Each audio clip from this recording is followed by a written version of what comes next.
குஜராத்தில் இந்த மீடியா அவருக்கு ஆதரவாக இருந்ததோ அந்த மீடியா அப்படியே அவர் அகைன்ஸ்டாக திரும்பிது பார்த்தேன். ஏன்னா இவர் மீடியாவுக்கு லஞ்சம் கொடுக்க மாட்டார்.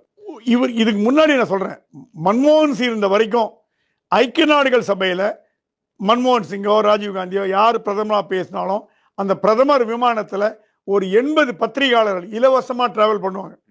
இங்கே நியூயார்க், டெல்லி டு நியூயார்க். நியூயார்க்கில் வேர்ல்ட் ஆஃப் ஆஸ்திரேலியாவில் ரூம் போடப்படும். தினம் ஈவினிங் ஆனால் அந்த ஒரு வாரமும் ஒரு பாட்டில் பிளாக் லேபிள் ப்ளூ லேபிள் ரூமில் வைக்கப்படும். இது இந்தியன் கான்சுலேட்டோட வேலை. அவங்களுக்கு இலவச சாப்பாடு ஃபுட்டு கிட்டு. இத்தனைக்கும் ஜேர்னலிஸ்ட் யாரும் வேலை கூட சொல்ல மாட்டாங்க. ப்ரெஸ் ரிலீஸ் வரும் கையில், அதை அப்படியே டைப் பண்ணி அனுப்பிச்சிருவாங்க. அவங்க போய் கவர் பண்ண. நாங்கள்லாம் அமெரிக்காவில் வாழ் இந்திய ஜேர்னலிஸ்ட் எல்லா பிரைம் மினிஸ்டர் மீட்டிங்கும் போவோம். இவங்க ரூமில் உட்காந்து படுத்துப்பாங்க, அவங்களுக்கு தேவையில்லை, ப்ரெஸ் ரிலீஸ் வரும் அனுப்பிச்சி விட்ருவாங்க. மோடி வந்த 2014 அதுக்கு வேட்டு வச்சார் பாருங்க. PTI, Doordarshan, all India radio 3 தான் கூட்டின்னு போவேன். மீதிலாம் அங்கே இருக்கிற ஜேர்னலிஸ்ட் பிரகாஷ் ஆள் பார்த்துக்கிட்டோம். எனக்கு வேண்டானார். நான் சொன்னேன், நியூயார்க்கில் என்னங்க இது ரிஸ்க் எடுக்கிறீங்க? So what, why would I take 100 people? எல்லாம் போய் தப்பாக அங்கே வந்து அது பேசல, ஷர்ட்டு சரியில்லை, பட்டன் சரியில்லை, அது சரியில்லாமா, ஓடுமா, டிக்கெட் வாங்கிட்டு வாங்க, அக்ரெடிஷன் போட்டு தரேன். ஆடி போயிட்டேன். என்னங்க இப்படி ஒரு முடிவு எடுக்கிறார் பிரைம் மினிஸ்டர், மீடியா வேணாங்கிறார். அந்த அளவுக்கு நோகடிச்சாங்க அவர். அது அந்த வலி எனக்கு தெரியும். இப்போ அவர் என்ன சொல்றாரு, என்னோட துறையில தப்பு கண்டுபிடிங்க. மோடி பிளானிங் சரியில்லை, அலோகேஷன் சரியில்லை, ரோடு சரியில்லை, அது சரி. ஆனா பொய் பிரச்சாரம் பண்ணி கொலைகாரன், மர்ச்சன்ட் ஆஃப் டெத்ன்ற வார்த்தையை சொன்னாங்க. என்ன வருத்தப்பட்டார். என்கிட்ட சொன்னார், அவன் மர்ச்சன்ட் ஆஃப் டெத், அவன் ஏன் சார் இதெல்லாம் பேசுறீங்க? No no no tell me sir, இதெல்லாம் இல்லை நான் வந்து நல்லது.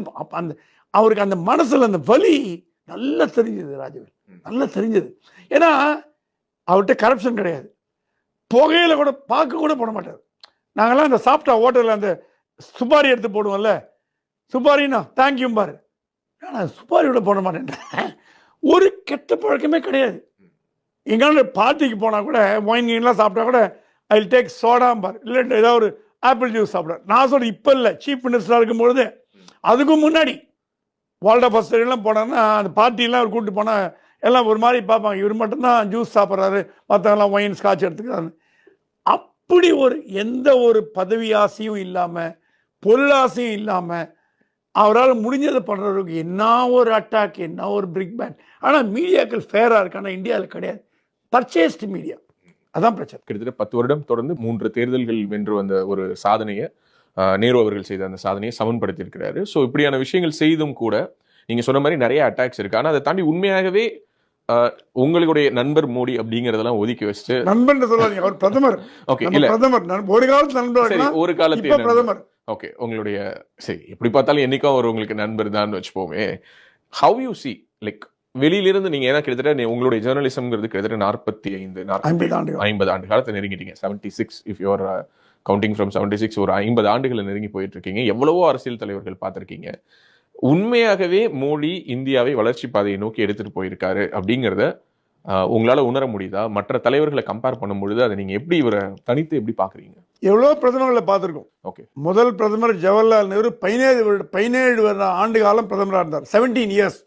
The longest tenure prime minister Jawaharlal Nehru தான் இந்திய சரித்திரத்தில் வரலாறு. அந்த வரலாறு 2000 இப்போ 24 இன்னும் ஒரு இப்போ 11 வருஷம், 6 வருஷம் கடந்து மோடி அதை ரெக்கார்டை பிரேக் பண்ண போறாரு. லாங்கஸ்ட் சர்விங் இந்தியன் பிரைம் மினிஸ்டரா சரித்திர புக்கில் மோடி பேர் வரப்போகுது. சரி, ஐக்கிய நாடு சபை 20 வருஷம் இருந்தேன். ஒரு வாட்டியும் நாங்கள் போய் நடிச்சுப்பேன். செக்யூரிட்டி கவுன்சில் மீட்டிங்கில் இந்தியா உட்கார வேண்டிய ஹார்ஸ் ஷூவில் ரஷ்யாவும் சைனாவும் உட்காந்துருக்கேன்னு ஜவஹர்லால் கூப்பிட்டு சொன்னாராம், U Thant Nehru you take security council permanent membership. No no no, give it to China. என்ன தாராள மனசு. அந்த சைனா முதுகில் குத்தி நம்பிக்கை துரோகம். நெஹ்ரு நல்ல எண்ணத்தோட பண்ணிருக்கலாம். யார் கெட்டவர் யார் நல்லவர்னு அவருக்கு தெரியல. அந்த 17 ஆண்டுகள் பிரதமராக இருந்தார்ன்ற தவிர, ஏதோ ஒரு ஐசிஎஃப் திறந்தார், அது திறந்தார், HAL திறந்தார்ன்ற தவிர ஒரு ஒரு ஒரு தீவிரமா ஒன்றும் பண்ணல. 17 years இருந்தார்.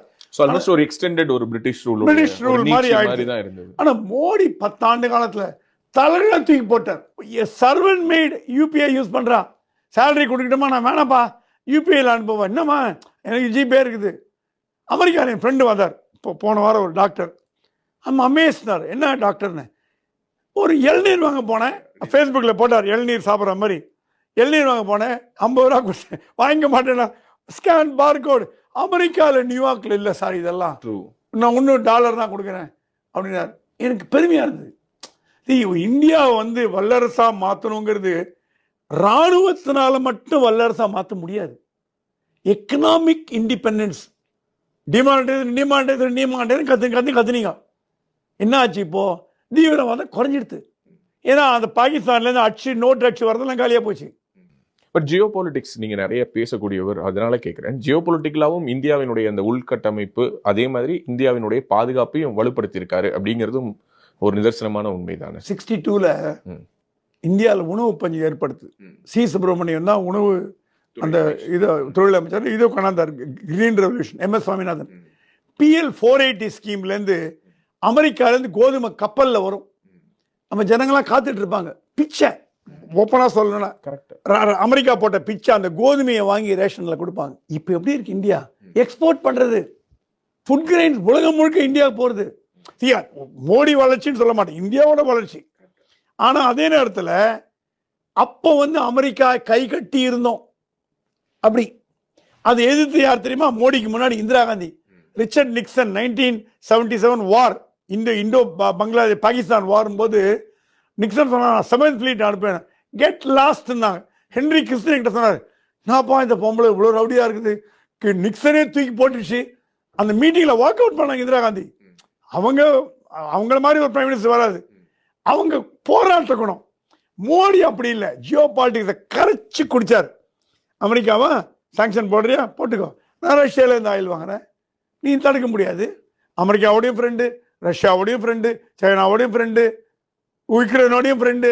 அதுதான் சொல்லுவாங்க. உலக நாடே சொல்லுது, யோ உங்கள் பிரைம் மினிஸ்டர் யூஎன்ல போன 4 வருஷம் போயிருந்த சொன்னேன், உங்கள் பிரைம் மினிஸ்டர் தான் ஏன் காப்பாற்ற முடியும். இப்போ யுக்ரைனும் ரஷ்யாவும் ஆட்சிக்குது, தடுக்கக்கூடிய தகுதி ஜோ பைடன் கிடையாது, மோடிக்கு தான் உண்டு. எப்படி ஒயிட் ஹவுஸ் வாசல்ல கம்பியை பிடிச்சிட்டு நின்ற மோடி போட்டோ பார்த்துருக்கீங்கள? அந்த மோடியை உலக தலைவர்கள்லாம் கூப்பிட்டு வச்சு ரத்ன கம்பளம் வச்சு எப்பா சால்வ் பண்ணி கொண்டுறாங்க. என்ன வளர்ச்சி இந்தியாவை தான். ஒரு ஃபாரின் செக்ரட்டரி சொன்னார், we stand our head high Prakash. இப்போல்லாம் அப்படி போகிறோம். முன்னெல்லாம் வந்து கூனி குருவி போவோம் யூஎன்ல. இப்போ அப்படி ரிச்சரா கம்பா சொன்னா அப்படி நிற்கிறேன் இப்போ. ஏன்னா ஒன்று எங்கள் மோடி இருக்கார், ஒன்றும் பண்ண முடியாது. எது வந்தாலும் யூ டேக் டெசிஷன். முன்னெல்லாம் வந்து காவடி எடுப்பாங்க ஃபாரின் செக்ரட்டரிலாம், ஐக்கிய நாடுகள் சபை தூதர். என்ன இந்தியாவுக்கு ரைட்டோ அது பண்ணு. அந்த மாதிரி பிரைம் மினிஸ்டரை பார்த்து எல்லா பக்கத்துலேருந்தும் ஏதாவது ஒரு தப்பு சொல்லுவாங்களான்னு பார்க்குறேன். நானும் தேடி தேடி பார்க்குறேன். எல்லாம் ஃப்ரீடம் கொடுத்துட்டாரு. இந்தியாவுக்கு என்ன பெஸ்ட்டோ அதை பண்ணுன்னா எந்த IFS அதிகாரி இந்தியாவுக்கு நல்ல கெட்டது பண்ணுவான்? அது அந்த ஒரு நம்பிக்கை கொடுக்குறேன். நான் இருக்கேன், நீ போய்டு, என்ன முடிவெடு, என்னை கூப்பிட்டு டிஸ்டர்ப் பண்ணாது, என்ன முடிவெடு. ஸோ நெஹ்ரு வந்து பெர்மனன்ட் மெம்பர்ஷிப்பை விட்டு கொடுத்தார்.